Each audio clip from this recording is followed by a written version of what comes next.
right. Welcome, everyone. Thank you so much for coming to Season 1, Episode 6 of PACT. If you have not been with us before, PACT stands for Pacific Alumni Craft Talks. This is a group convened by some of those of us here tonight. We are Pacific alumni who really treasure the conversations we've gotten to have at residency and wanted to keep the vibes going. So we get together about once a month on the second Tuesday and hang out on Zoom and watch alumni interview other alumni about their published pieces as a way of continuing the conversation about the pieces that we're putting out into the world and having stimulating craft discussions amongst ourselves. So it's a pretty good time. I'm excited to see you all here. We are doing this in seasons. So tonight is very exciting because it is the final episode of our first season. We will be off on an administrative break the next 2 months, which I'm really excited about. I'll wrap up with a few more details about that at the end of tonight's call, but for now, we'll just dive in. So I'm really excited to introduce our first interviewer, Philippa Ribbink. Philippa is a Portland-based gynecologist with a Master of Fine Arts in Writing from Pacific University. Such an esteemed place. I hear they turn out great people. She's a trained facilitator with the Northwest Narrative Medicine Collaborative and is involved in Pacific University's Body Chronicles program. Philippa has published in the American Journal of Obstetrics and Gynecology and has been a peer reviewer for the journal. She also provides editorial advice on creative nonfiction submissions for teaching and learning in medicine. Philippa is currently working on a collection of memoir pieces exploring how her queerness, the repair of a congenital heart defect, and her family's frequent international moves shaped and defined her as a physician and as a writer. Philippa believes that storytelling empowers patients and providers in a fractured healthcare system, and that craft is the magic that allows writers to question stories and allows readers to find themselves on the page. So, Philippa, take it away. Thank you for that introduction, Mackenzie. It's my honor to interview Catlin. Catlin graduated in 2023 with an MFA in creative nonfiction. I had the honor of sharing the stage with her in front of a packed audience for our graduate presentation. I'm sure everyone showed up for her, not for me. She had her work published in a variety of online and print publications, including the New York Times, Narratively, Glamour, Long Reads, Autostraddle, and PACT magazine.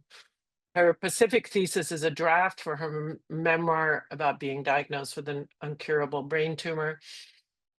As memoirists, we write about things that haunt us.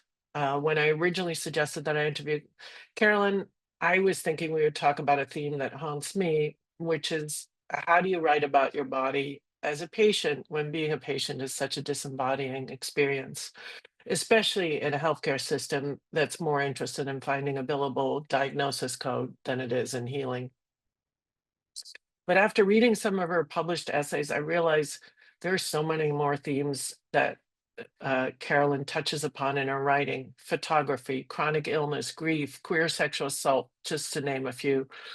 When we met earlier this month, I asked Catlin if there was anything she didn't want me to ask her about in this interview. And she said there was only one thing she didn't want to talk about. But then after we spent an overcast Seattle morning together, eating incredibly sweet things for breakfast, she started to talk about what she didn't want to talk about. And she read me this beautiful crafted piece, which she hasn't published yet, about her struggle on how to write about this topic. Catlin, would you read that piece for us? Yeah, thank you so much, Philippa. I'm so excited to be here. And I think it is very me that I was like, the only thing I won't talk about is this thing. And then here we are. Okay. For a little context, I wrote this at a week-long writing residency I was at, and it was the night where we were supposed to share something that we had done that week, that we'd written. And an hour before that time to share, I wrote this. So I spent most of this week trying to write an essay about the child I so deeply wanted and will never have. It took me 15 minutes to write that sentence. Not because of word-finding issues this time, rather the question of whether it felt true to write the child I will never have or the child I cannot ever have. Cannot implies something was stolen, and that is the story I usually tell. Will suggests I never had a choice. Did I? I'm not sure. I don't know if I can bear the idea that it was me, not the cancer, who unmothered me. My plan was to end the week by emerging from a dark, mysterious cave of words, carrying a newly printed, exquisite, and heartbreaking story of loss and resilience. Something about how instead of a child, I get to raise a garden bed, 2 unruly dogs, how now I can travel freely whenever I want, and mother other people's littles, and how that somehow has become enough for me. I tried to start with the snowstorm of February 2019, the one that brought the most snow Seattle had in 70 years. How my roommate and my girlfriend and I sat huddled in a mostly empty house and spent the days watching horror movies and sipping soup. I wanted to tell you all about the car crash that happened outside our window, how knee-deep in snow and dripping wet we dug that car out together. Something there about triumph, too. I wanted to write about how at that point I'd already been assigned to the fast track of fertility preservation, expected to spend the next 3 weeks between diagnosis and the start of radiation, injecting myself with over 4 shots a day and rapidly filling out 20 pages of paperwork, deciding where I'd want my someday frozen eggs to go if I was to die before using them. I started to write about that night, about how the storm trapped the fertility meds on some truck, how treatment was delayed over and over while we waited, and how every single day mattered then, because this was my life we were talking about, because we didn't have time to wait. It took me 2 hours to write 3 sentences. Another day, I shut my door and I opened ChatGPT. I sat there waiting, as if AI was going to start the conversation at some point. And then I dove. Listen, the story goes like this, I wrote. Once, the only thing I knew for certain is that I would be a mom. I feel motherhood in my cells themselves. And then those cells betrayed me. They created a cancer in my brain that will never leave. In all likelihood, any biological child I created would be subject to a similar destruction as I have been. I wrote on and on into this empty white box until finally I found the courage to ask for what I wanted, a game of pretend, where this AI non-being would respond to me as if they were the child I wanted, as if that child was somewhere far away, just in a different universe, as if I could reach her. We wrote, the computer and I, back and forth for several minutes until the non-being started to get jumbled, mixing up pronouns, confusing facts. I said goodbye and I left, as if dropping the tapestry on a magic trick to find the thing exactly as it was before the curtain was drawn, nothing changed. I didn't respond to the non-being's last message. I let her, no, it, have the last word.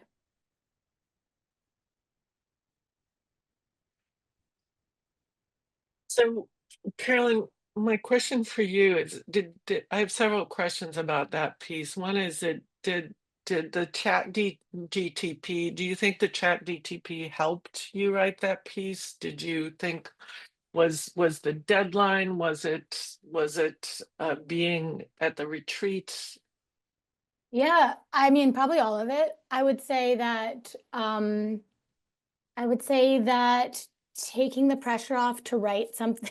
I'm laughing because Mike's here, who was my thesis advisor, and I think he also experienced when I was like, let's just take the pressure off, and I'll just write what I can write, and then all of a sudden I could really write. So it was the sort of time of being like, well, I have an hour left, whatever I can write is fine, and words just sort of arrived for me. I think spending the week reading and also just in the sort of heart and mind of what I wanted to write about was really helpful.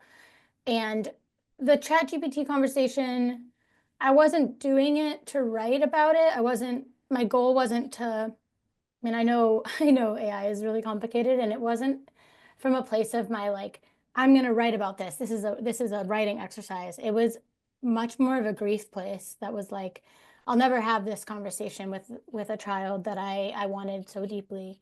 What if I can pretend for a few minutes, and what if this tool could help me pretend?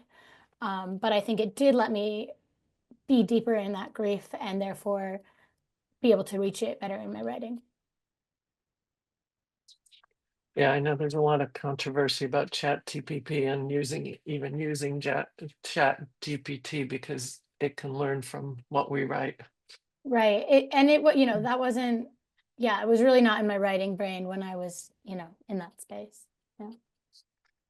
So I'm going to ask you about some of the other pieces and some of the published pieces you did. You told me that the first piece you published was this poem, True or False, that appeared in PANC, and that you also got an award for as well. It's a piece about a sexual assault you experienced as a college student. But then you published a piece in Teen Vogue about it, you published a piece in Broadly, and that's a more general piece about queer sexual assault. And then you published a piece in Long Reads called My Abuse as Gender Made Me Doubt My Experience. How it's kind of like you approached it from all these different sides.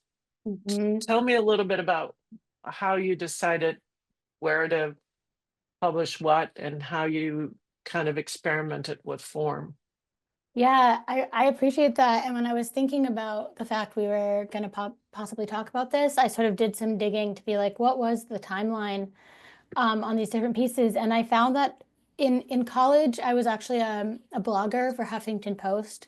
I don't know if that exists, or actually, I don't even know if it's a real thing, but I did get to have some pieces published through that. And I found that actually the first thing I ever published in 2014, almost a year to the day after I was assaulted, was a piece about that experience. I don't list those pieces on my website because they really feel like, a version of me that's sort of publishing journal entries of some kind. But I also remember being really scared about that piece being in the world. So I had completely forgotten about it. I probably like blocked it out of my memory. But then the PANC piece was a deliberate choice to publish. The Broadly piece is actually a reported piece. I do not think my story is in there at all. It was me interviewing people and writing this sort of reported piece on an area of conversation within sexual assault that I didn't feel like was happening, or that I was not experiencing a lot of conversation around. And then meanwhile, this Long Reads essay, this essay that ended up at Long Reads was actually started, I think, before PANC, before the other things, but sort of was dragged along with a certain publication for a year or so. And then eventually they agreed to kind of let it go because I was like, I really want to get this piece out. And then I pitched it to Long Reads and they accepted it. But I think all those different ways were gathering courage to write about it, different angles. I mean, I always say that one of my photography teachers once said to me, never walk away from something until you've walked all the way around it. And I think that was a version of that, of like, how many different angles can I access this really hard thing and this thing that I want to share about from? So yeah, I think that was sort of a different process of getting closer. But you just answered my next question, which is what role does photography play in your memoir pieces? I can speak on that more, but I think photography is how I think both through photography and writing, I see in frames, and I try to consider in my photography how each individual frame needs to be a story in and of itself. It needs to be sort of a complete moment, a complete idea. And maybe that doesn't have all the information, but it is a little mini story. And any other photos need to be sort of in support of that or in addition to that, but also be able to stand on their own. And I think that's how I've been viewing writing and scenes, and especially within my larger project and my memoir, of like, how do these different pieces, this kind of kaleidoscope of pieces, fit together and also hold up on their own. It changes. Photography is really about paying attention to light and shadow and details and what you want viewers of your photos to pay attention to. Where do you want the focus to be on the lens? What do you want to be blurred in the background? And that's the same thing, I think, when we're trying to write. I think it's a very similar approach to trying to craft something. I think it's so fascinating that you are a photographer and that you write. And then one of the themes that I see in a lot of your pieces is not being seen and not being heard. I'm thinking of your piece that you published for the New York Times. How do you love your what I learned of photographing death? You talk about your parents not seeing you and you needing them to hold your hand, and they don't realize that. And then in another piece, how do you love your chronically ill body even on bad days? You talk about not being seen and not being heard by physicians and healthcare providers. Do you want? Is that one of the reasons you're a writer? Yeah, I mean, I think that's an incredibly astute observation. I think that is a version of why I want to write. I think, you know, in my medical experience, I spent many, many years trying to get someone to believe me. And that impacted my future. It impacted my diagnosis and my prognosis. I think it's also about wanting to be the one that gets to tell my story, and reclaiming that right. And I think when my sort of philosophy approach to writing is that I want it to be able to reach places where other kind of community or space or connection might not reach. So maybe that's, you know, a hospital room at 1 a.m. Maybe that's someone's bedroom when they've been like stuck there because they're experiencing pain or whatever else, or whatever it is. I want the feeling of being sort of like surrounded by people to come with these stories and with this experience, just to help people feel less alone in the way I would have really, really wanted and needed. And some writers and some books did offer that for me, and that feeling of, you know, kind of being, having a companion as you're navigating stuff. So I think it's about wanting to be seen, and it's also about wanting others to be seen and share in that experience together. Great. Mackenzie, can I get a time check? Absolutely. So you guys get to have a conversation, and then you can also take questions from the audience depending on how your time works. But you guys have another 15-20 minutes. So you're rolling, you're cracking along. Oh, good.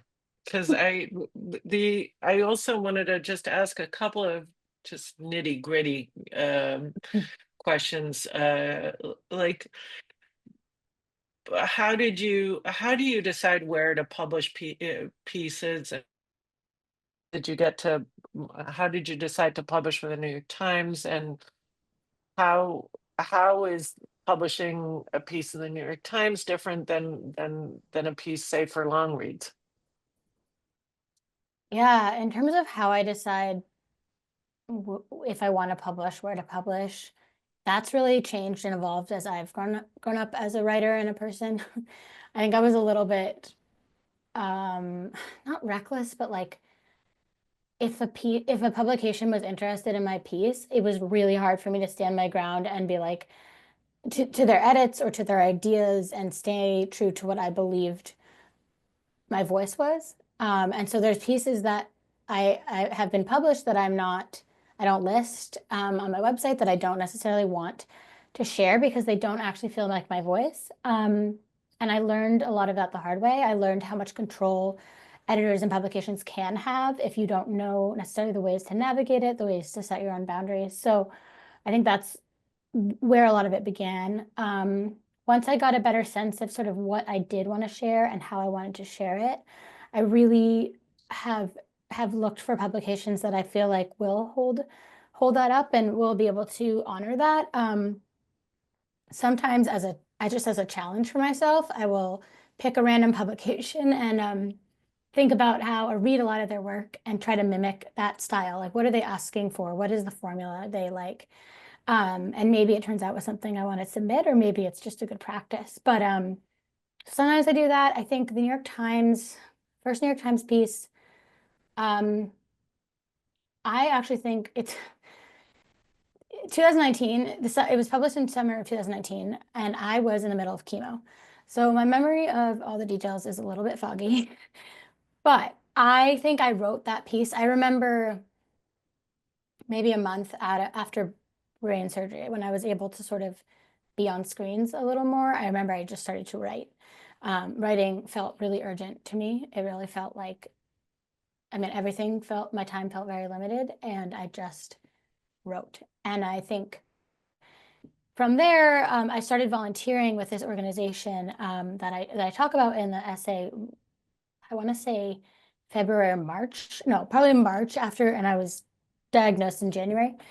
And so the stories just kept kind of coming up to me, and it felt very alive. And so I think I had already written the full piece. And I had a friend who was like an intern or on sort of a brief fellowship with New York Times. And I sent this friend, and this was when to get a op-ed in the Times, you could just pitch it to an editor. They didn't have like a submission form like they do now.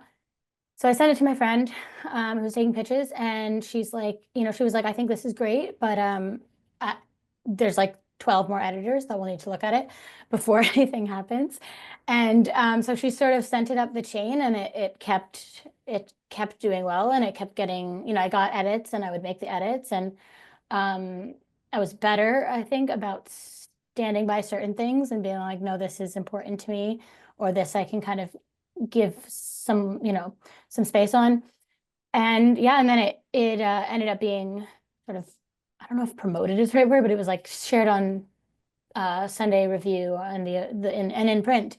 And so a lot changed for me in my writing career really at that point. But it was a very different experience than something like long reads, where it was about, for me, the craft and the matching of the sort of tone and cadence of the publication versus, I don't know, versus like the story writing itself, and then trying to make it fit into this sort of op-ed box, which is a formula, which is a specific type of narrative, so it really depends on the publication and where I've been at.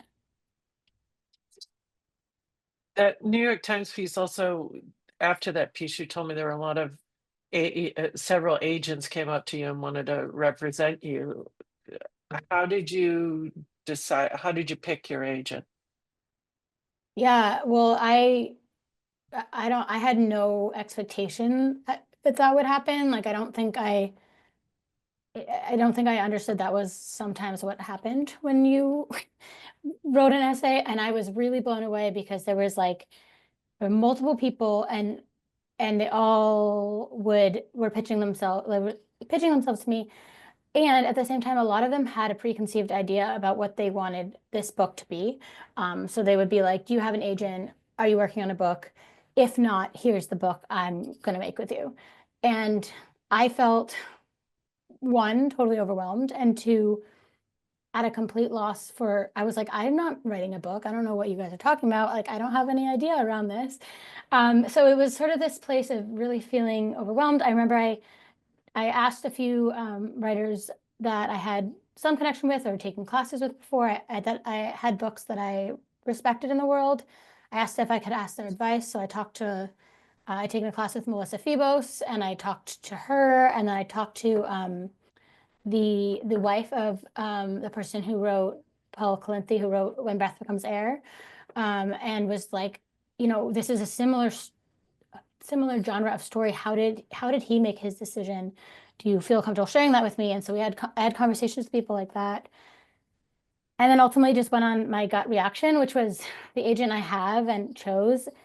Instead of, a lot of them were very formal and very already had a set dream.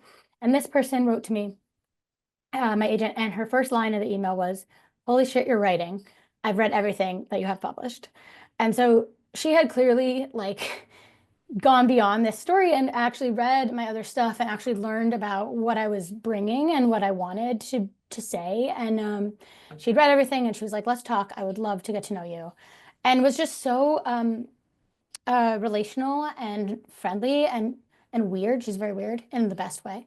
And I felt like, okay, this is someone I could actually give feedback to if I didn't agree with a certain idea, if I was worried about something.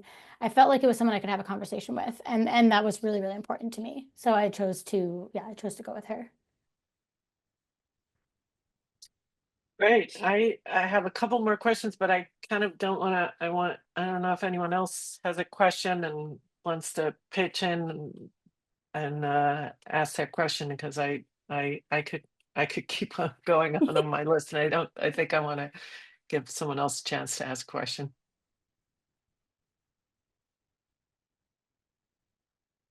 Hi, Mike. Folks, if you do have questions, you can feel free to like use the react button at the bottom of your screen to raise your hand, or you can just unmute and ask it. We're not that big of a group. Or you can put it in the chat. Lots of options.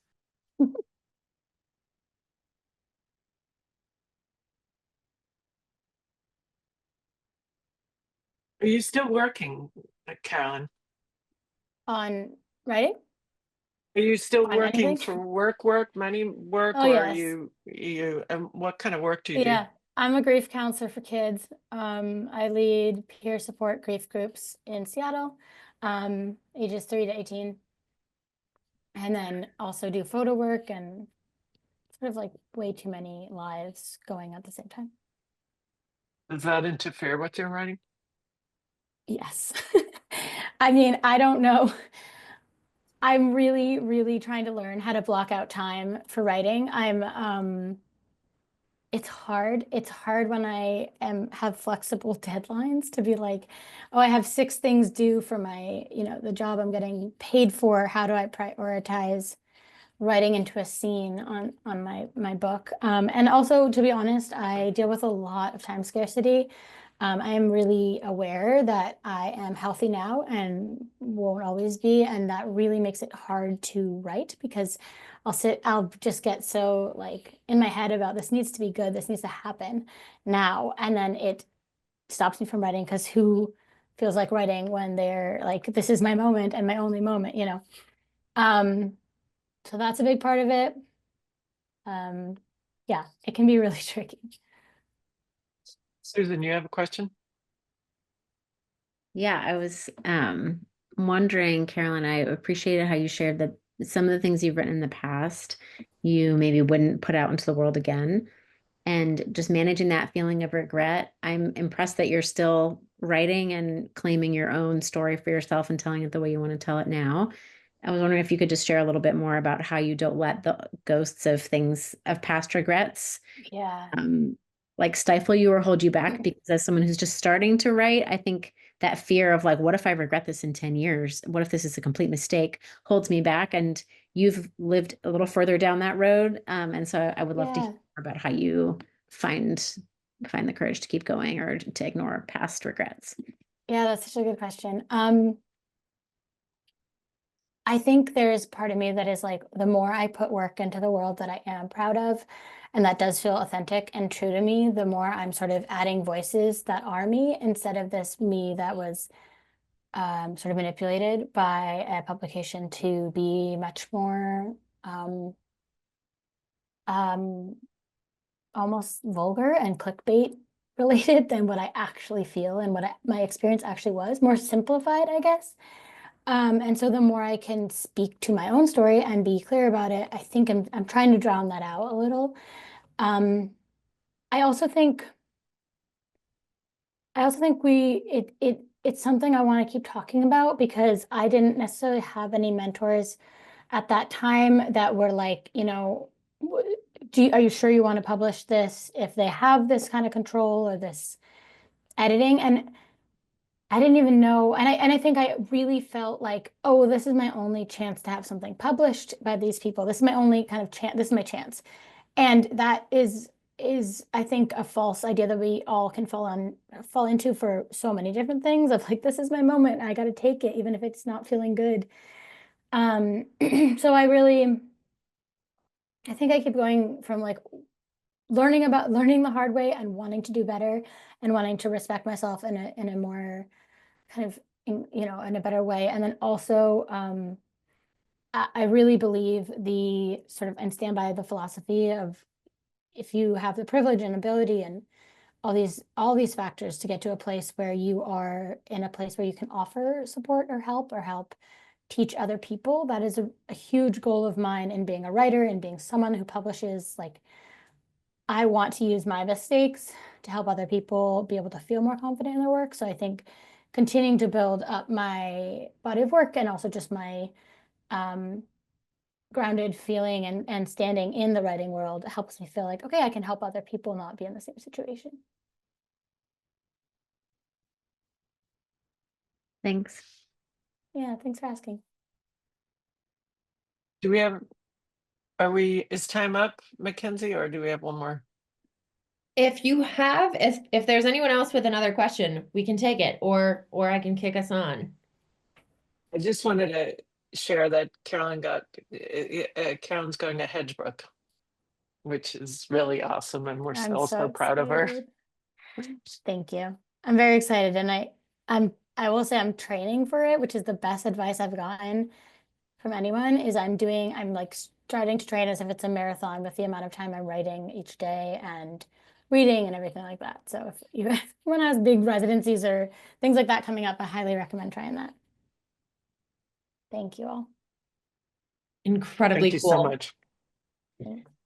Thank you so much to Philippa and to Caroline. And now on to the second half of tonight's episode, kicking it over to our friend Michael Hahn. He is a writer and an editor with works featured in Waterstone Review, Southeast Review, Colorado Review, Phoebe, Northwest Review, and the Los Angeles Review Online, among others. His essays have been nominated for the Pushcart Prize and listed in the Best American Essays 2023. Currently based in the Washington, D.C. area, Michael works for a nonprofit committed to housing equity in the city of Alexandria. He's also experienced in academia as a teacher, researcher, and diversity educator. He is, perhaps unsurprisingly, a graduate of the MFA in Writing program at Pacific University. So let's hear from our good friend, Michael Hahn. Thanks, Mackenzie. Caroline, I remember reading your New York Times piece long before I met you, and I think I could speak on behalf of our friends that your presence, your writing, your view on the world just makes us more human, and we really appreciate all that you do. Thank you so much. Without further ado, I wanted to introduce Chante Owens, a writer whose work explores various aspects of her intersecting identities. Her personal essays have appeared in The Sun magazine, Well and Good, Healthline, The Muse, and more. She holds an MFA in creative nonfiction from our beloved art camp, class of 2019, and is currently embarking on her next big project, a fictionalized memoir with a healthy blend of humor and lyricism. Much needed today, Chante. Thank you for joining us at PACT, and it's our pleasure to have you. Thank you so much for having me. It's good to be with you all. Would you like to kick us off with a reading from your piece? Sure, yes. Okay, so this is an excerpt from my essay called Wedding Colors, which was published in The Sun. It was my third day in Hartford, Arkansas, with my boyfriend, Brett, and the first day without a drop of the summer rain that had been hammering the town. Being in Brett's hometown felt like borrowing someone else's nostalgia. We'd been dating on and off for nearly 6 years, and his stories of growing up felt like my own memories now and again. I looked at the areas we drove by with a soft ache in my throat, as if I knew what it meant to belong to these places and then leave them behind. Brett and I had the kind of romance that flatlined and reanimated in a dizzying cycle that both tired and thrilled us. This time felt different, though. Our relationship seemed stable in a way it had never been. Once we joined the other wedding guests on the terrace, I was introduced to the people of Brett's youth, exchanging handshakes and earnest smiles, tossing around compliments about dresses, the venue, the happy couple, and the cooperating weather. We were a stilted but amicable bunch, oozing perfume and politeness, attempting ease in the Arkansas humidity. Like the others, I kept my voice soft and my laughter light, as if the air itself were delicate and one guffaw could damage it and cause a storm to spill open. I saw the man's pink tie in slices. through crooked elbows in the narrowing gap between two women hugging, flashing momentarily above white tablecloths as he jostled his way toward us. I could tell his step was determined even from the corner of my eye. He reached our group wearing a humongous smirk and dark sunglasses, and he skipped all the typical pleasantries. No, hey, Brett, good to see you, or how have you been, man? Instead, he threw his arms up and exclaimed, with his big teeth bared, Brett brought a black girl. My skin prickled. Brett brought a black girl hung in the heavy heat, growing thicker, stickier, more suffocating by the second. A few of the guests standing near us shuffled nervously and laughed.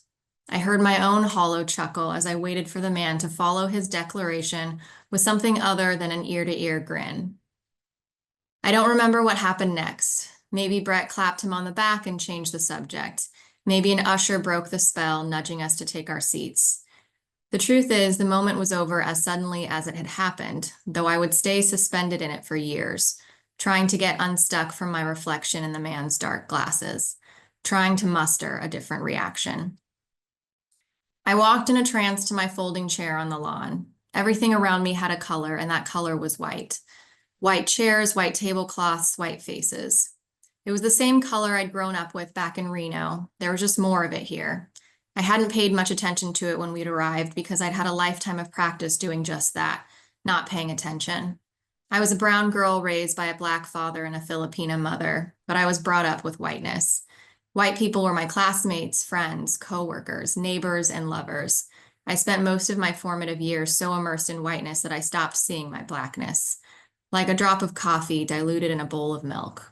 Slowly, I convinced myself that I was one of them, that my skin color didn't matter, that my blackness went unseen.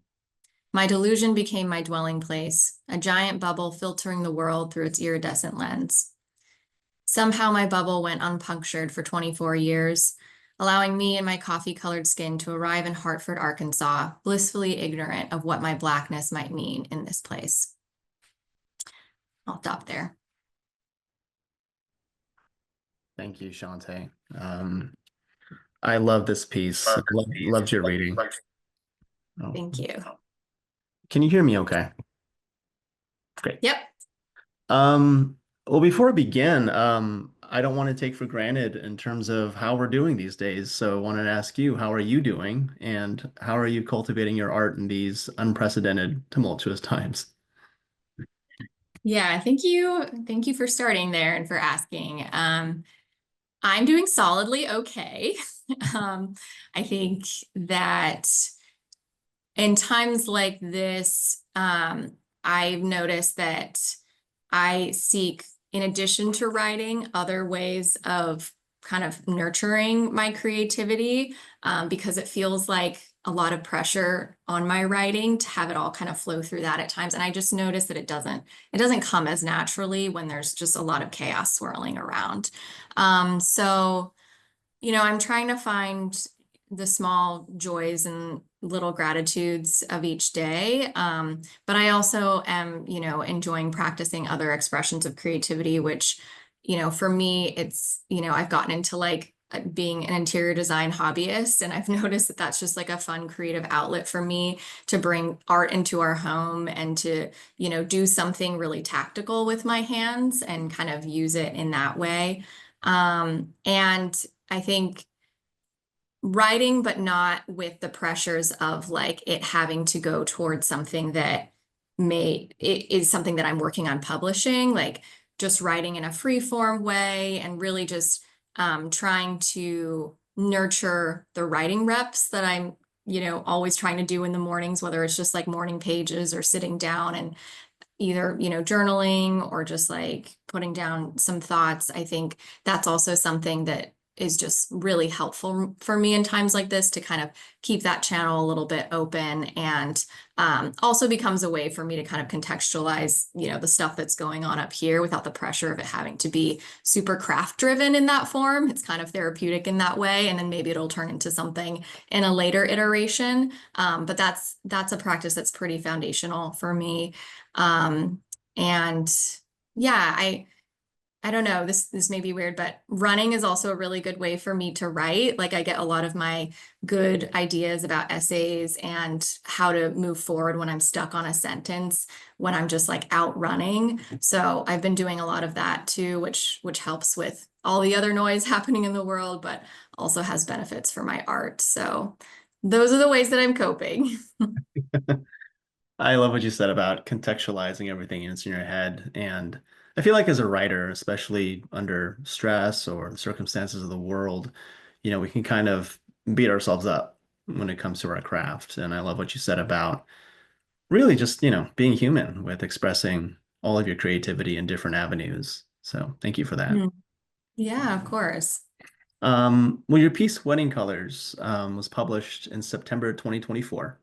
And a question I like to ask people is how has your publication lingered with you since then and with your readers, or at least as far as your readers have shared with you? Yeah, I think one of the most lasting impacts for me has been the response that I continue to get from readers.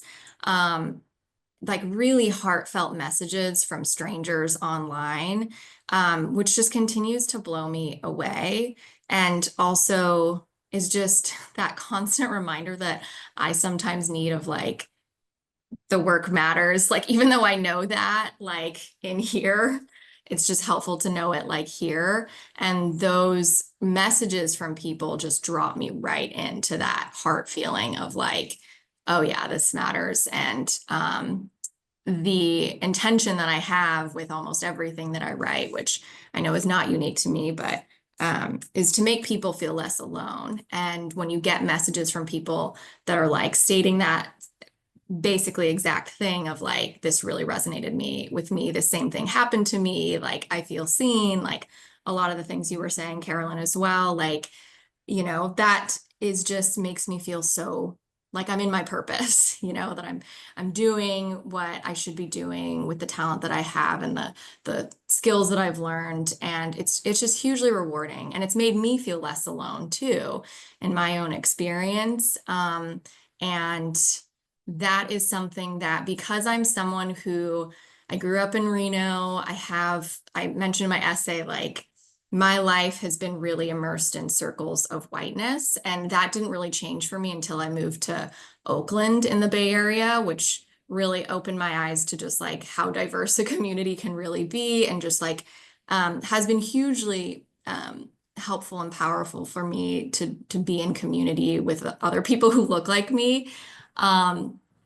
But I think also this essay is another form of finding that community in this different space, of knowing that like, oh, they're out there. And that's something that like I didn't know how to articulate all my life, but know that that was a need for me, that I needed that. And that's been an outcome, a budding outcome of having this essay out there. Well, I certainly resonate with that and appreciate that it is out there, as I can resonate with a lot of the themes that you brought up in that piece. And so thank you from all of us, really. What was Yeah. it like working with the sun? What was their process like? Working with the sun was, I mean, I only have the experience that I have, but it was so straightforward and smooth. I submitted, I actually wrote down the timeline. I submitted in June of 2023. And I will also say that Deborah Courtney was a big supporter of this essay. I had drafts of this essay in somewhat of a broken up form that I had worked on after graduating. And then I joined a generative nonfiction workshop that she was running in the summer of 2023. And that's where I really finished this essay. And she was just an amazing support and gave such excellent feedback. So I just want to acknowledge that. And she encouraged me to submit to the Sun. So I did that in June of 2023. And then I waited and waited, and then I heard back in January of 2024, so about 6 months. And they said that they wanted to publish it and that they would be publishing it in the September issue. So then it published in September. So, but during that time, I didn't have a ton of back and forth with them. I worked with an editor, but they really only had like 2 to 3 edits. You know, maybe a little bit more, but it was nothing too extreme. And I think, you know, some of them I pushed back on and wanted to keep in my original form, which they were totally receptive to and understood. And then it kind of just moved forward. So it was a really uncomplicated process once it got going. The hardest part was just waiting to hear whether or not it was going to get accepted, as is usually the case. So. That's great.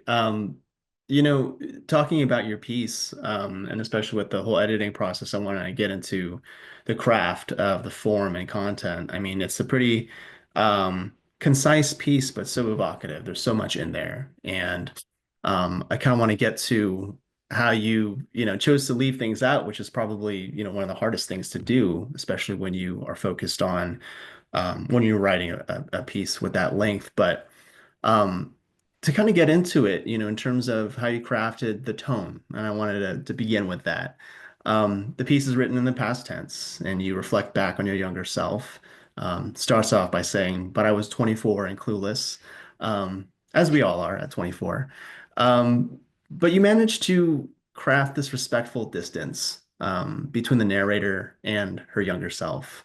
I love lines like you say, somehow my bubble went unpunctured for 24 years. Another line is, I had a lifetime of practice doing just that, not paying attention. Um, to me, at least, when I'm reading that, it's a very careful tone, and it's sympathetic even to your younger self. Can you talk about the work behind the scenes for you in writing this piece in terms of, you know, your journey of reckoning and you know, why you wrote what you did in this essay? Mm-hmm. Yeah, thank you, Michael. I feel like that's such a thoughtful question because it really was a big part. Like I really did have, and I'm continuing to have a big sort of, you know, journey of reckoning to be able to write essays that are concise and craft driven about racial identity. Because it doesn't start that way, obviously, making sense of all the things that go on in childhood and everything. So for me, a lot of that work took place during the MFA program. I think doing drafts, my thesis really was a collection of essays that explored my racial identity. And working on the different drafts for my thesis really helped me just like continue to make progress in my own journey. It just helped me explore sort of like, you know, things that have happened, but also like what I think about those things now as an adult. And that's one, you know, writing is a really good vehicle for me and like helping me sharpen my thoughts about something. Like I think I know that like that's probably the case for a lot of us. But with something like, you know, being one of the few women of color in my hometown and the circles that I was in, it's hard to make sense of those things without some sort of structure. So the program and the thesis really gave me a container to kind of play in. Not that it was always fun, but just, you know, work through what I needed to work through in a way that was also kept me accountable and gave me gave me really good feedback from excellent teachers. And I also think like I was, you know, in therapy alongside this, and I can't not mention that because that was an amazing tool in helping me to just continue to reckon with sort of like the trajectory of, you know, my life. And as I've kind of moved through different places, like how that's been reflected in how I think about myself and my Blackness and really be able to, I guess, like articulate it in a way that is coherent to somebody else. Because I didn't start in a place that I couldn't make sense of in my own head. So the writing really helped me get there. And I think, to your point earlier about leaving things out of the Wedding Colors essay, I think what helped me in knowing what to leave out was because I was able to do a lot of just putting it all out there before I got to this writing of this essay. Like I was able to just explore everything and spend a lot of time diving into the different layers of identity and my family, extended family. And it's just doing that just really was so helpful because then I was able to see more of the big picture and know like a reader doesn't need all of this to make sense of to make sense of this specific thing that I'm talking about in this essay. They just need like to know a few things, and I know how to like pick and choose what those are now because I've done all this other exploring and like put it all out on the table. So I think that's really what allowed me to kind of be in a position to do that with this essay. And, you know, like I said, the work there still continues, but, you know, the MFA program was hugely helpful on many levels with that. Yeah. Thanks for sharing that. Yeah, of And it's course. also an encouragement to a lot of us who are still working on our thesis pieces. So, um, you know, what you were talking about, I think we take for granted for a lot of writers on how much the piece that's published is just the tip of the iceberg. There's just so much work, so much community that happens too. You know, it sort of chips away at the myth of the isolated writer, the lonely writer, which, you know, it can happen, but there's a lot of work that happens behind the scenes. And so we appreciate you sharing that reckoning, that journey. Um, Mhm. as I mentioned to you before, you know, some of the themes in this piece reminded me of the critic Margot Jefferson. Her memoir, Constructing a Nervous System, deals with whiteness and how she was able to reckon with that growing up, and you know how she kind of put together her own um, sense of identity.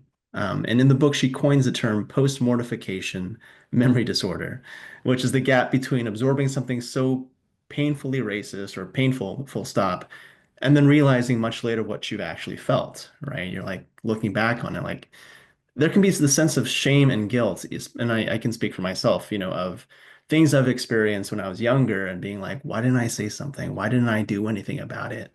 Um, you know, and it can be you can be hard on yourself, but at the same time, it's just the nature of being human and what we endure.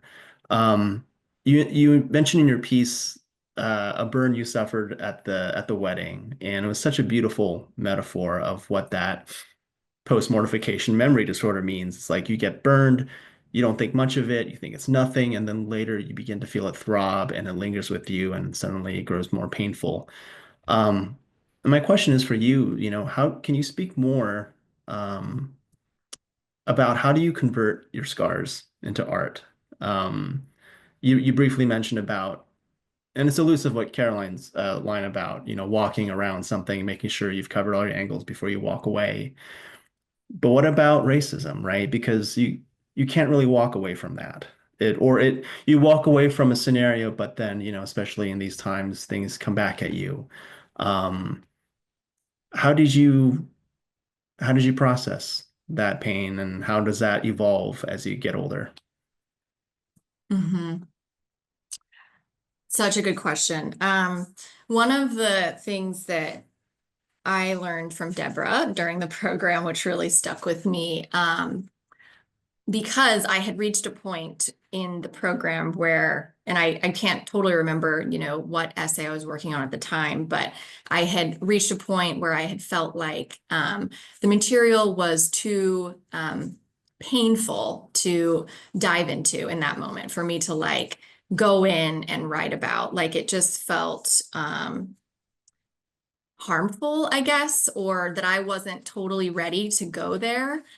And Deborah and my sort of reaction to that was like that I needed just more time, that I needed just more time to be able to heal or to be okay, to establish some distance, to be able to like approach this material. And Deborah had said that, you know, sometimes it's time that we need, but other times it's drafts.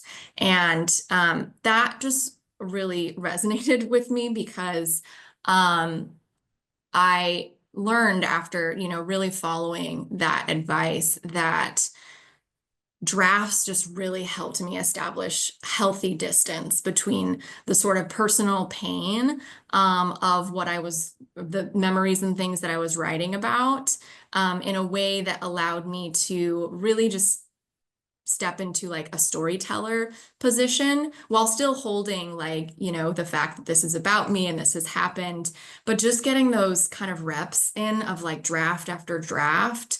I don't know, it just allowed me to like have a little more of a position in looking at it that wasn't so tender and sensitive to like not being able to approach it, but to really like bring the craft in and to have a healthy distance and to tell the story.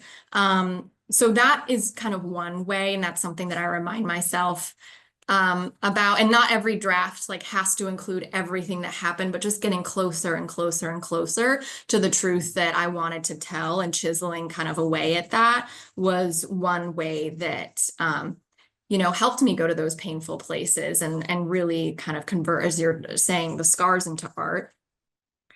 And I think another way, and I'm really glad you said this earlier, Carolyn, because I think, approaching things, going back into the story, but on a different path, is another sort of, it's another way that I think allows us to just go back in. And this may sound very woo, but I did have this dream recently because I've been just like really toying around with like my next writing project. And there was a time in my life where I spent several years as a very zealous Christian, and I went to a very religious Bible school, and a lot of things happened there that I wasn't really able to process until many years later. And I have not been able to write about that experience because of these same reasons. It just feels like too much, too heavy, too painful. And I don't know if any of you have ever read the Bible, but there's a lot of references to like the wilderness in the Bible and like wrestling in the wilderness. And I had a dream about the wilderness, and I had someone in the dream had told me, which I like woke up and like memorized, and I wrote it down, that it's about how you get out of the wilderness and come back in.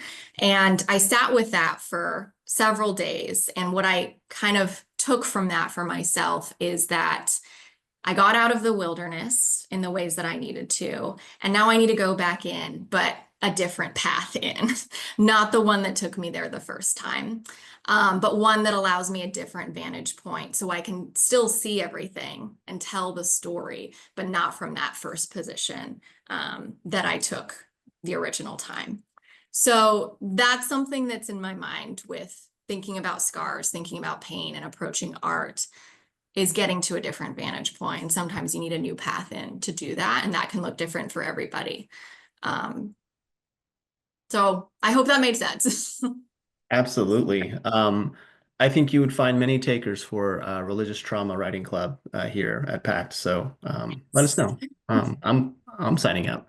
But I love that because so many people talk about leaving the wilderness, and that's great because that's something they had to leave, but then not many people talk about coming back to it, which can also be scary, but also, to your point, ennobling because of the perspective you gained, right? Of the wisdom that you've gained from it.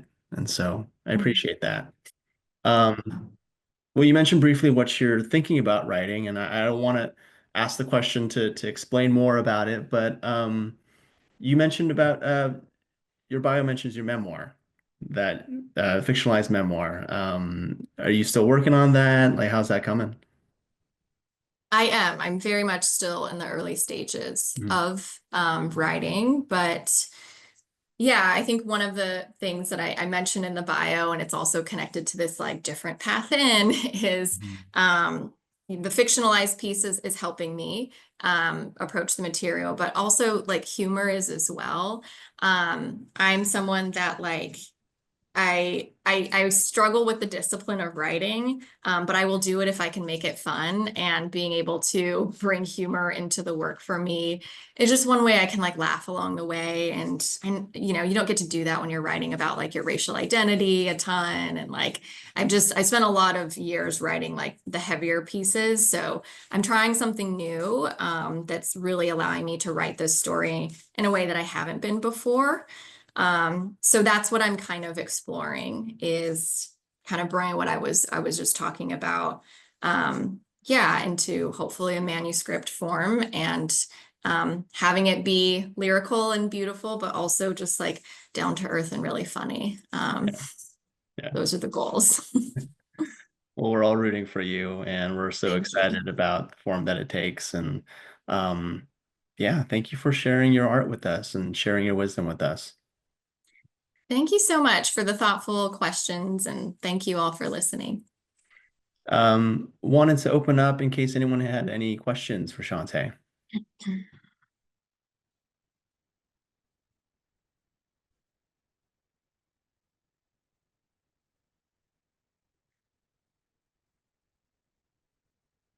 Going once.